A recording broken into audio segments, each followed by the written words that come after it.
Bonjour à tous, j'espère que vous allez bien. Aujourd'hui on se retrouve du coup pour une nouvelle vidéo et aujourd'hui on va parler de mes grossesses et de mes accouchements.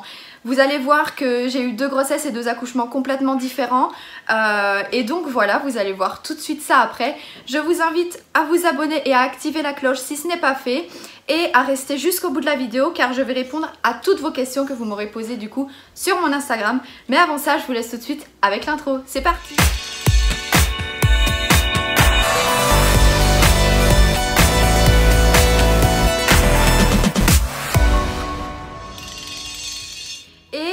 J'ai appris ma grossesse le 24 janvier. Voilà. J'ai eu des petits symptômes. J'ai eu des nausées, des toutes petites nausées le soir avant de dormir pendant 5-10 minutes. Ça passait très très vite. J'ai eu les tétons blancs. Voilà. Et j'avais très envie de chinois. Je m'en rappelle parce qu'il y avait une fille dans ma classe qui avait vu mes snaps du coup, vu que j'avais mis trop envie de chinois avec des bonhommes qui pleurent et tout. Et elle m'avait dit mais est-ce que tu ne serais pas enceinte et tout? Je dis mais non quand même, enfin non. Et puis du coup le 24 janvier après les cours, donc mon mari il allait à la salle de sport après les cours. Et avec une ancienne amie à moi, j'avais été du coup chez Action, on avait acheté un test de grossesse etc. Et du coup on avait fait le test. Juste pour me dire bah non quand même pas maintenant, enfin je sais pas, malgré que ma fille était vachement voulue et tout hein, c'est pas ça, mais j'y pensais plus du tout en fait, c'est ça. Et du coup je fais le test et voilà le résultat. J'ai le test avec moi. 24 janvier, c'est ça, je sais pas si vous verrez bien, mais on peut voir clairement qu'il y a les 2 barres hein, vraiment. Et du coup pour moi c'était irréel en fait. Vraiment, je pensais pas du tout tomber enceinte comme ça directement. Voilà, enfin ça faisait que quelques jours que mon mari m'avait dit ok d'accord vas-y c'est bon on y va. Et là le test tac tac, enfin vraiment j'étais grave étonnée. Je me rappelle j'ai hurlé dans les toilettes, j'ai dit non c'est pas possible, enfin un truc de malade. Mais bref, ma grossesse s'est très bien passée. Je n'ai pas eu d'écollement de placenta, grossesse à risque, etc. Tout s'est trop bien passé, j'ai trop aimé être enceinte.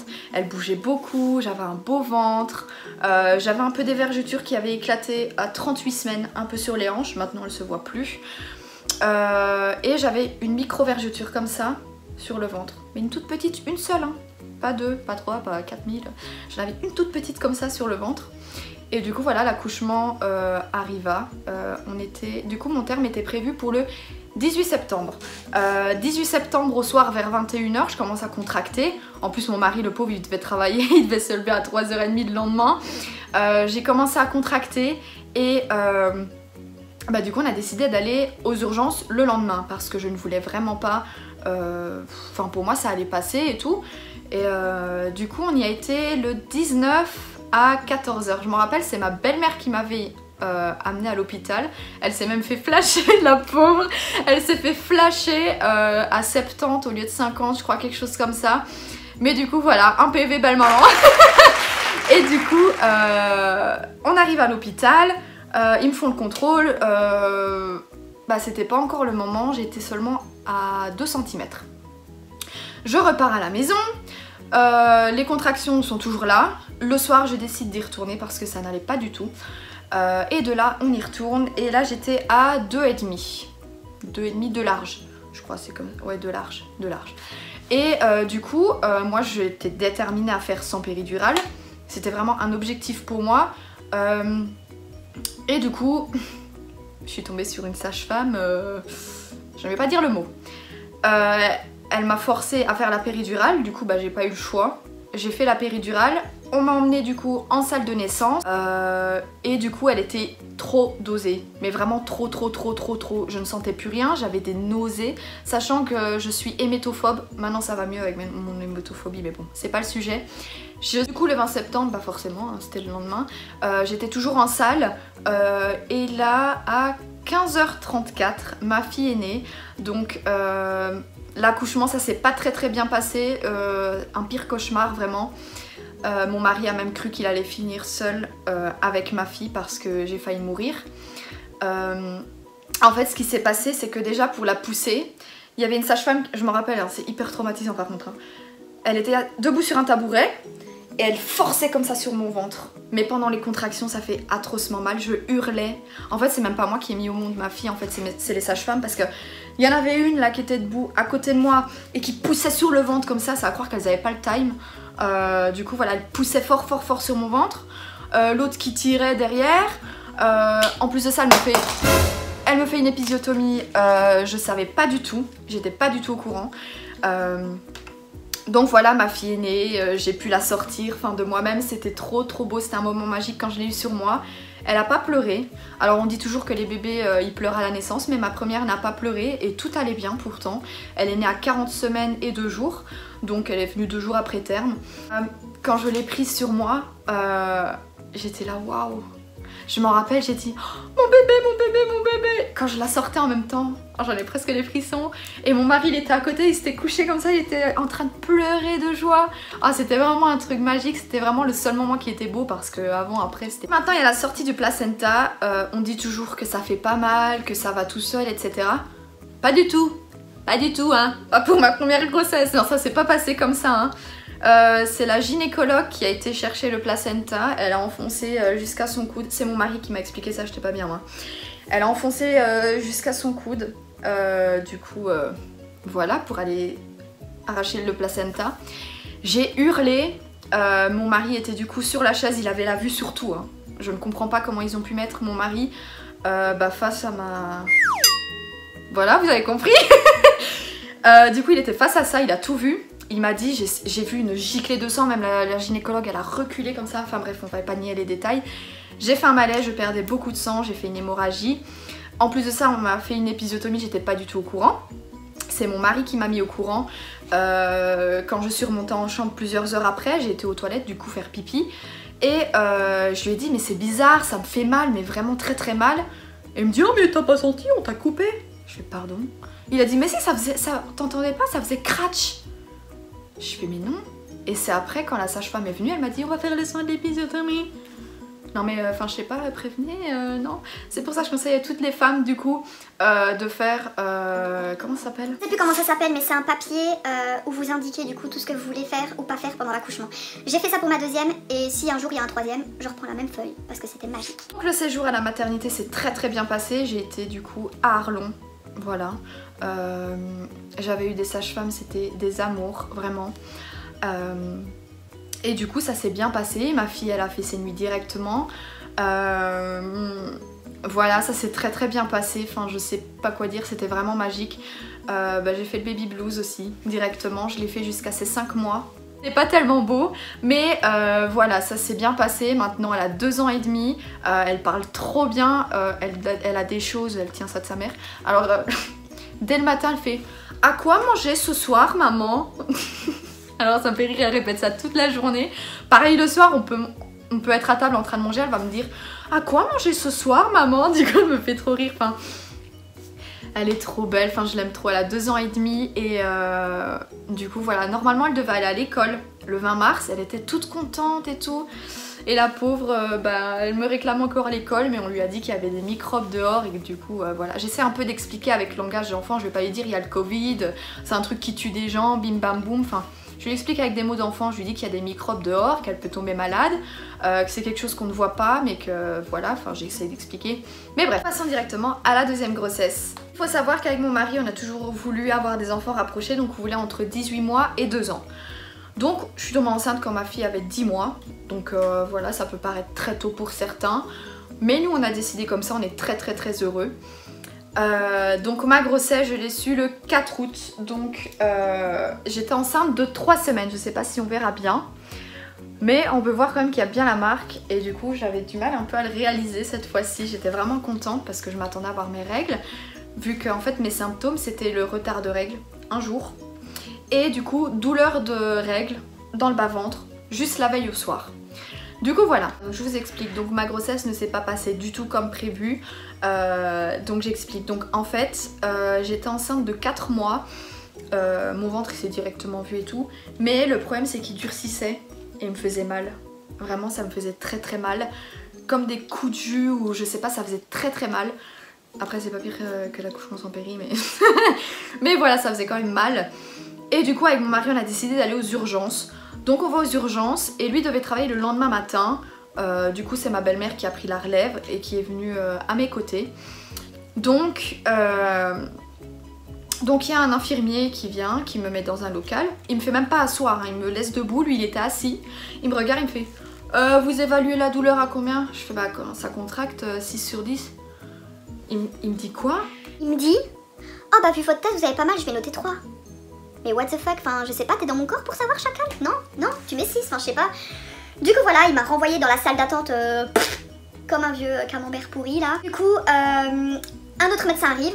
Celui-là, je peux pas me le voir, il y a encore pas longtemps après mon accouchement, il m'a fait encore le coup. Je ne peux pas le voir celui-là. Il me dit oh, il n'y a pas de gynécologue en salle de maternité alors que il y en a toujours en urgence, hein, faut pas me la faire à moi. Prenez un Dafalgan, ça va passer. Donc tu me laisses repartir chez moi, je contracte et il n'y a pas d'échographie de contrôle ou quoi que ce soit. Non, rien. Tu me laisses renvoyer chez moi comme ça, prenez un Dafalgan, ça va passer. Ok, ça va. Je rentre chez moi, je fais ce qu'il me dit, du coup je prends un Dafalgan, je me réinstalle dans mon lit. Et le lendemain, je me rappelle, on avait été au lunch avec mon mari. Et je recontractais de nouveau, il était là, mais on va quand même aller aux urgences. Il m'a traîné par les cheveux limite pour y retourner. J'ai dit non, ça sert à rien, parce qu'ils vont me remballer, et j'en ai marre, et ta. Hein, on connaît les femmes enceintes, ça râle beaucoup. Du coup, on finit de manger au lunch, il appelle sa mère, et il dit je t'emmène la petite, nous on retourne aux urgences.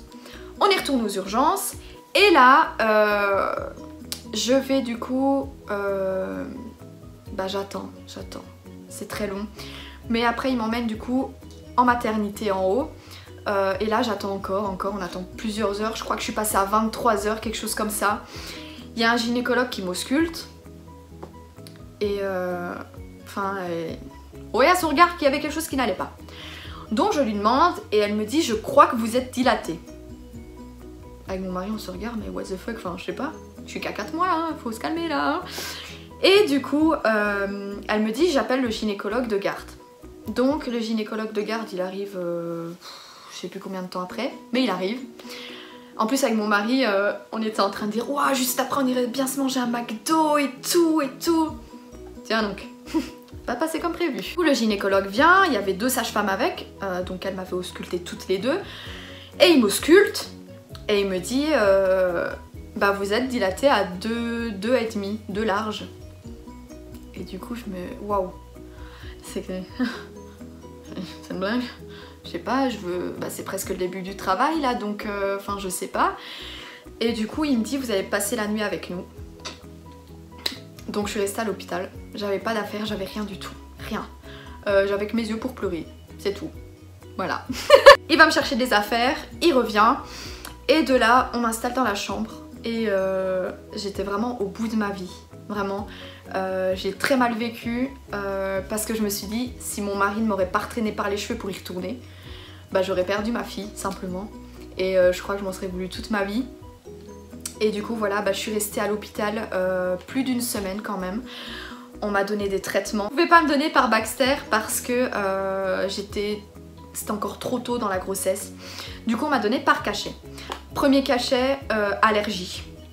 Nausées, tremblements, plaques rouges sur le corps, c'était atroce, j'avais la tête qui tournait, j'étais pas bien.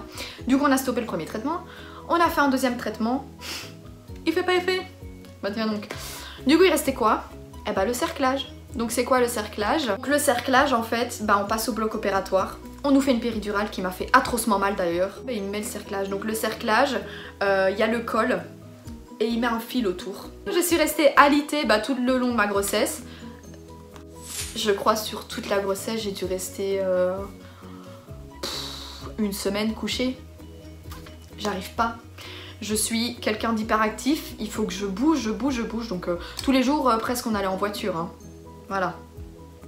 Du coup voilà, la grossesse s'est mal passée, cerclage, et du coup à 36 semaines j'avais rendez-vous chez ma gynécologue. On a été enlever le cerclage, dès qu'elle l'a enlevé, paf, 3 cm. Voilà, le 31 mars. 31 mars.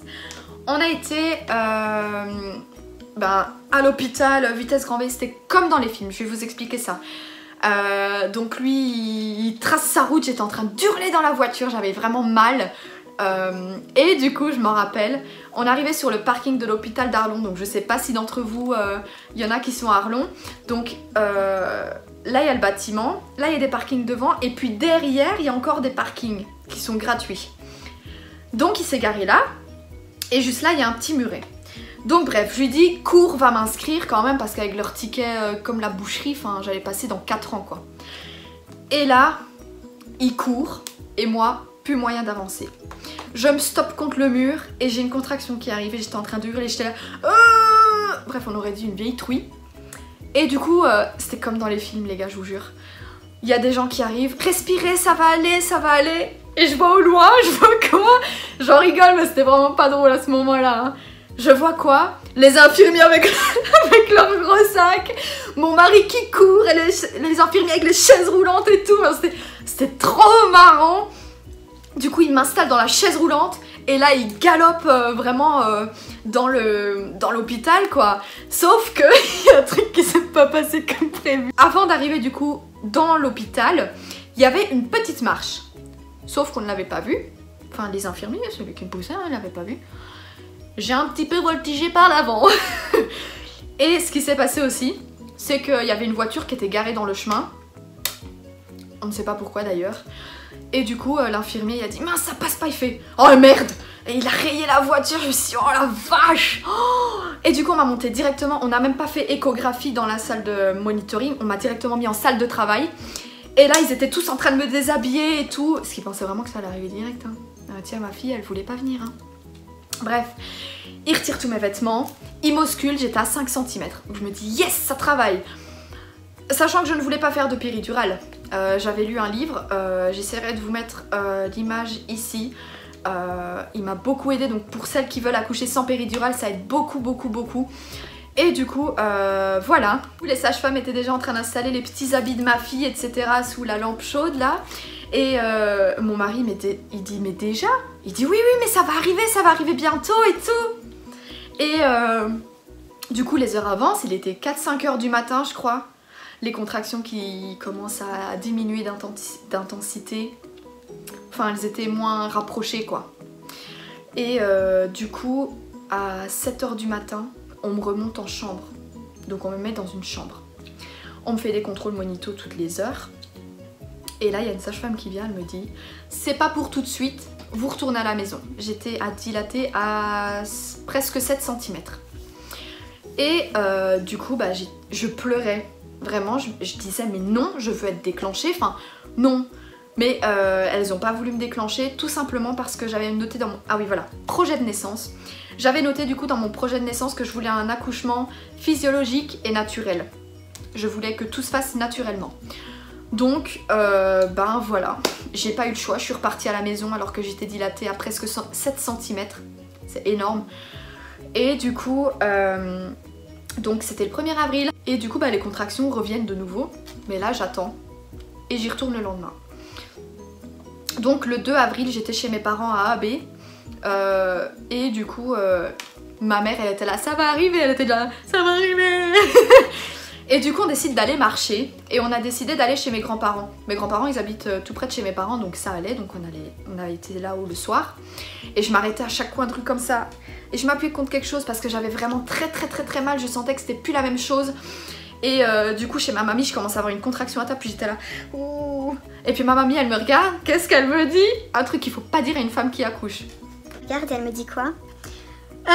Ça se voit à ta tête, c'est pas pour maintenant. J'ai regardé ma mamie, j'ai fait mamie, tais-toi parce que toi aussi je vais t'agresser, ça va mal aller. Oh, je m'en voulais. Et ma mamie arrive fort. On est reparti aux urgences.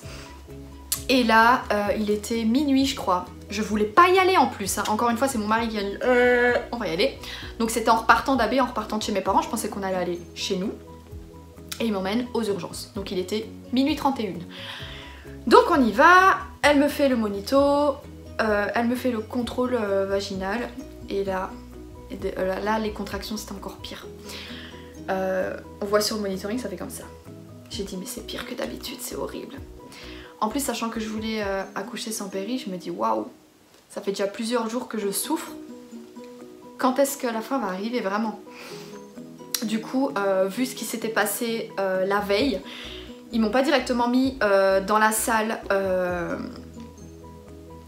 de naissance, on m'a mis dans une chambre. Et du coup j'étais dans une chambre et on laissait le travail faire, on m'avait placé le ballon, les sages-femmes venaient très régulièrement. C'était vraiment pas comme l'autre grossesse, hein, vraiment. Du coup à Arlon en maternité, je sais pas si vous savez, mais du coup je vous explique donc. Il y a un couloir mais c'est carré en fait, donc voilà, on peut toujours tourner en fait, c'est toutes les chambres qui sont autour et on peut tourner du coup voilà. Et je marche avec mon mari. Je sais pas combien de fois j'ai fait le tour, hein, vraiment, mais je marche et je m'arrête à chaque fois avec les contractions et je hurlais. Il y a même eu une femme de ménage qui est sortie. Vous avez besoin d'aide? Il fait non, ça va, elle va accoucher sans péridurale, ça va aller. Et du coup, le travail se fait.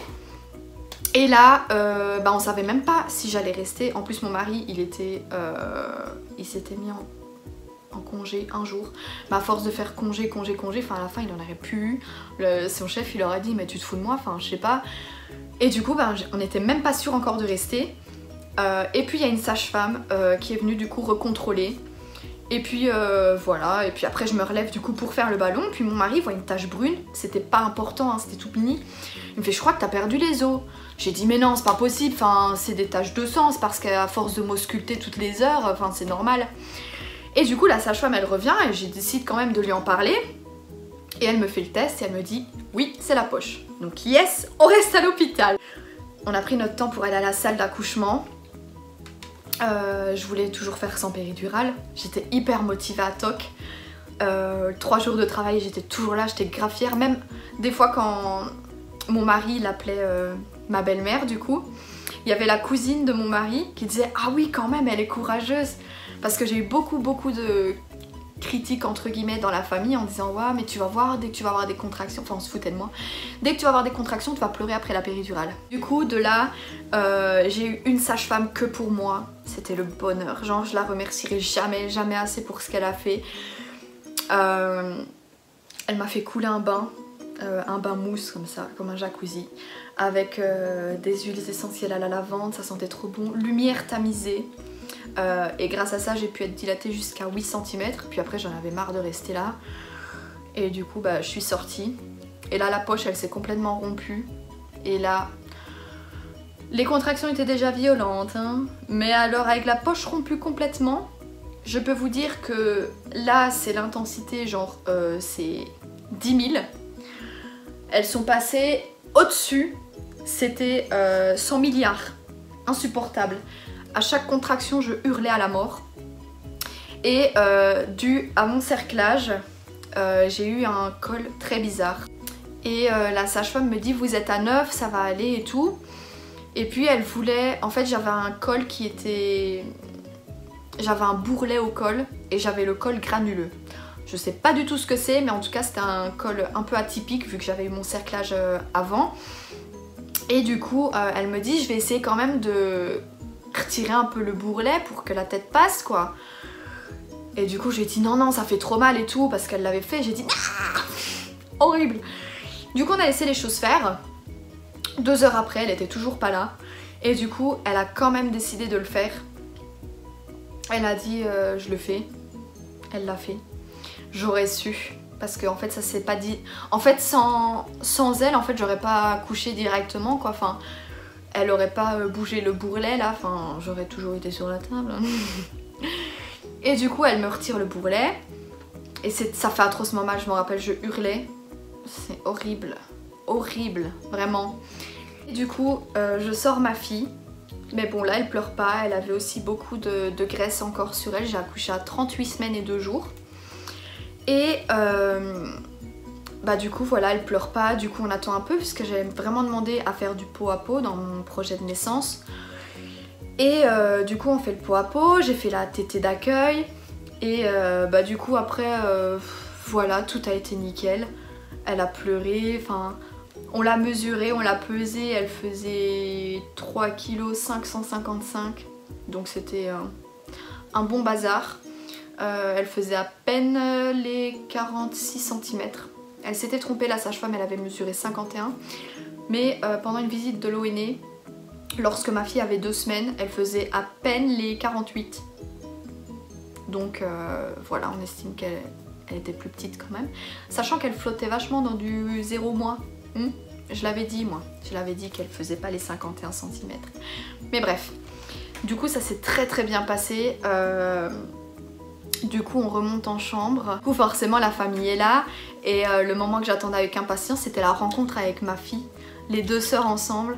Et c'était magique parce que ma fille on l'avait posée dans le lit. Et on avait mis sa sœur sur elle avec le coussin d'allaitement pour faire attention quoi. Et elle était là.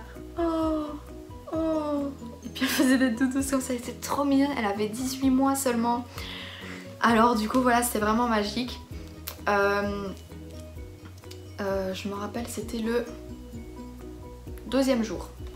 Donc ma fille avait 2 jours. Et là, bah, tous les jours, il y avait ma meilleure amie qui venait, donc qui est la marraine de ma fille, qui venait me rendre visite à l'hôpital tous les soirs. Donc c'était trop bien, on passait des bons moments. Et du coup, bah, ça faisait 2 jours que j'avais accouché. Et ils ont décidé avec mon mari d'aller chercher une frite. Et on a été manger ça dans une pièce, il y avait une table dans le couloir, etc. Et mon mari, il me dit, mais ça va pas? Et puis me voilà en train de pleurer. En fait, j'étais de nouveau en train de faire le baby blues. Et enfin du coup voilà, là je suis en dépression postpartum. Voilà, je suis toujours en route avec. J'ai un peu de mal avec l'accouchement là, parce que je me dis que c'est quand même sûrement la dernière, sachant qu'on avait prévu 2 enfants. Il y aura peut-être un 3e, je dis bien peut-être, c'est pas dans nos projets, mais si dans 5-6 ans il y a un bébé qui doit venir, ben on l'acceptera. Mais là vraiment, faut que je laisse mon corps reposer et tout, et puis c'est beaucoup de travail, 2 enfants rapprochés. Et du coup voilà, j'ai eu beaucoup de mal, je vais pas dire me séparer de ma dernière, mais de la laisser au papa, de la laisser faire ci ou ça, il fallait toujours que je les prenne moi.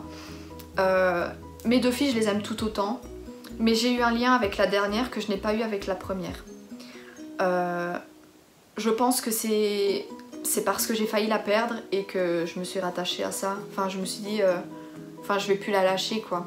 Donc pour celles qui veulent accoucher sans péridurale, celles qui veulent un accouchement qui se passe très bien comme elles le veulent et pas comme les sages-femmes le veulent, même si on respecte leur travail hein, forcément, ben je vous conseille déjà de faire un projet de naissance. Moi ça m'a beaucoup aidé, et même les sages-femmes, j'en ai parlé également avec ma gynécologue, j'avais fait plusieurs exemplaires et j'en avais d'abord parlé avec ma gynécologue. Ma gynécologue elle me disait oui c'est possible, elle me demandait pourquoi est-ce que je voulais faire ça, etc. J'expliquais mes intentions. Elle a également retransmis la fiche du coup aux sages-femmes, mais j'avais quand même prévu mes fiches pour les sages-femmes au cas où, et je regrette vraiment pas du tout. Si vous voulez également accoucher sans péridurale, du coup je vous conseille le livre Accoucher sans péridurale, je vous mettrai le lien dans la description. Et voilà, du coup maintenant on va passer du coup à vos questions. Une personne m'a demandé comment perdre du poids après sa grossesse et combien tu avais pris. Alors, pour ma première j'ai pris 12 kilos et pour ma deuxième j'ai pris 18 kilos. Donc pour ma première j'ai perdu les 12 kilos en 12 jours. Donc j'ai perdu 1 kilo chaque jour. Hein. Et pour ma deuxième j'ai pris un peu plus de temps. Le ventre s'est un peu plus aplati, mais pour revenir à mon point de départ, ça m'a pris 2-3 bons mois. Ici on me demande si la grossesse fait tomber les seins. Alors non, la grossesse te fait prendre de la poitrine, t'as une plus belle poitrine, tout simplement parce que tes glandes mammaires vont produire du coup la lactation pour nourrir ton nouveau-né. As-tu allaité? Oui, oui, grand oui. Pour moi c'était très important d'allaiter mes filles. C'était mon lait que j'avais produit exprès pour elles, enfin voilà, c'était évident. Ma première je l'ai allaitée jusqu'à ses 1 mois, j'avais pas pu après parce que j'ai eu des problèmes d'allaitement. J'ai le sein qui produisait plus de lactation quoi, parce que ma fille n'allait pas assez au sein. Et ma deuxième je l'ai allaitée jusqu'à ses 7 mois. J'aurais voulu aller jusqu'à ses 1 an, sauf que mademoiselle en a décidé autrement et m'a croqué le bout du sein. As-tu souffert pendant ton accouchement? Alors les 2 accouchements j'ai souffert. Hein. Premier accouchement c'est différemment, mais j'ai souffert parce que c'était surtout à la sortie du bébé et du placenta que j'ai souffert. Et pour ma deuxième, oui forcément sans péridurale ça fait mal, 3 jours de travail. En plus normalement logiquement on dit toujours le deuxième ça va plus vite parce que le passage est déjà fait. Et puis en plus en péridurale, voilà, ça doit accélérer les choses. Bah tiens donc, si on me demande comment tes profs et camarades de classe ont réagi à ta première grossesse, regard et parole. Alors, je m'en rappelle. J'étais avec mes copines, on était en esthétique, donc on est un groupe de copines. On était au réfectoire et je sais plus de quoi on parle. Et puis d'un coup je dis je suis enceinte. Et puis elles étaient toutes contentes pour moi. Mais j'osais pas le dire à mes profs parce que j'avais vraiment peur de leur réaction. Mais du coup mes copines elles me disaient mais quand même, enfin allez. Et puis il y en avait une, elle s'appelle Camille. Et bah du coup vu que je venais de me faire fiancer, on en parlait avec les profs. Et elle disait c'est pour quand le bébé? Puis elle me regardait. J'étais là non pas maintenant.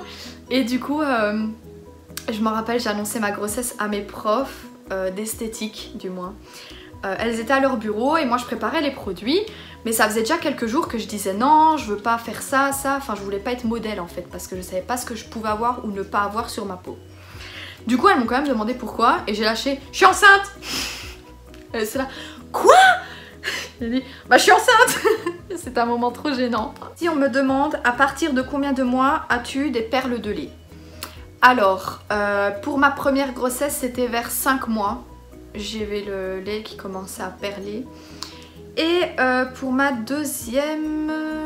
je ne sais plus du tout pour ma deuxième. Du coup voilà, c'était la dernière question, donc j'espère vous avoir éclairé vraiment sur ce sujet. J'espère que la vidéo vous aura fait vraiment plaisir. Moi c'était un plaisir comme d'habitude de tourner pour vous. Et du coup voilà, donc si ça vous a plu, n'hésitez pas à me lâcher un petit pouce bleu, également à commenter ce qui vous a plu ou si vous avez des questions également, j'y répondrai. N'hésitez pas également à vous abonner à ma chaîne et à activer la cloche pour avoir plus de vidéos forcément. Et du coup voilà, on se retrouve très bientôt pour une nouvelle vidéo. Ciao ciao!